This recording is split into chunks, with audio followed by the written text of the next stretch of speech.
Hey guys, it's Mary Kate here with another video continuing on from my last one about Saint Bridget of Ireland.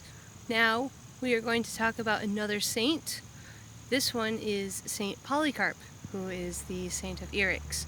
He was very fundamental to the beginning of the church. He was probably born around 69 AD. We don't have much to go on his life or his early life. People only guess 69 because we know that he had been serving the church for like about 86 years. So he was either born in 69 and raised in the Catholic faith, or he converted at a very young age. But what makes him really important is the fact that he was one of the first known martyrs of the church. He grew up and actually studied under Saint John the Apostle, and eventually became Bishop of Smyrna. It's a really weird word to pronounce. It's spelled Smyrna. I believe I'm pronouncing it correctly. But he became bishop of that, which is over in the Asia Minor area. And, the beginning of the church was very tumultuous, especially when most of the apostles died. There was a lot of heresies going on and infighting about how different feasts should be celebrated, like Easter. So at one point he was sent to talk to the current bishop, not bishop, pope, and just kind of try to figure it out or talk to him about how to celebrate Easter, especially between the Roman Catholic and Greek Orthodox rites. They had their own separate ways of celebrating Easter. But like I said before, he was one of the first martyrs that we know of in the church. He never actually wanted to become a martyr. There was a lot of people at the beginning of the church that, would seek martyrdom.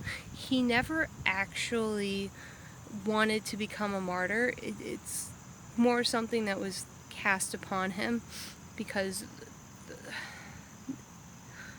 stories vary, but the point is he ended up being burned at the stake, and he actually had a premonition.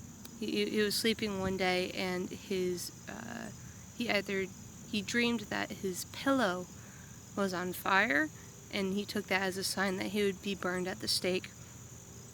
So everybody agrees upon that, and they agree upon the fact that he did go into the Roman Colosseum and was eventually burned at the stake, but none of the flames actually touched him.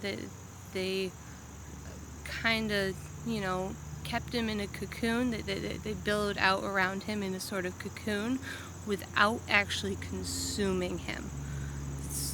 You can obviously tell that everybody in the Colosseum that day was pretty pissed, because this guy that they thought was an atheist, that's what they called the early Catholics, anybody that's not, celebrating their pantheon of gods, was an atheist, or what we call, was an atheist to them. So they were pretty pissed and ended up stabbing him instead.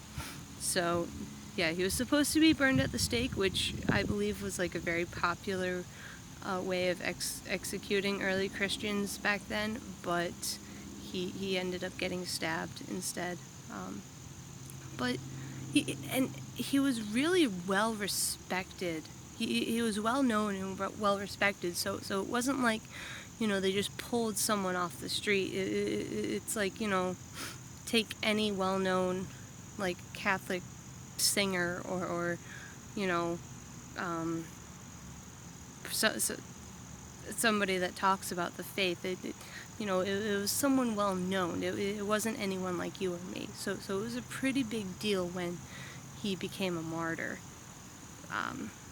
So I know that's not a lot to go on. It's a pretty short video, but I just kind of liked his name. And then if you go and you Google, more stuff about his life, it can be pretty interesting, especially since he did in fact study under one of the apostles. So, he had the first, or the accounts of a first-hand witness in St. John, who we all know wrote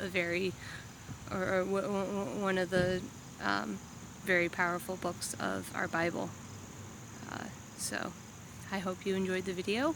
General announcement stuff, this Sunday, don't hold me to that day, it's the 27th, I know that, we're going on a rosary hike. So we will be doing that over at Terrywell Park. Hope to see you all there.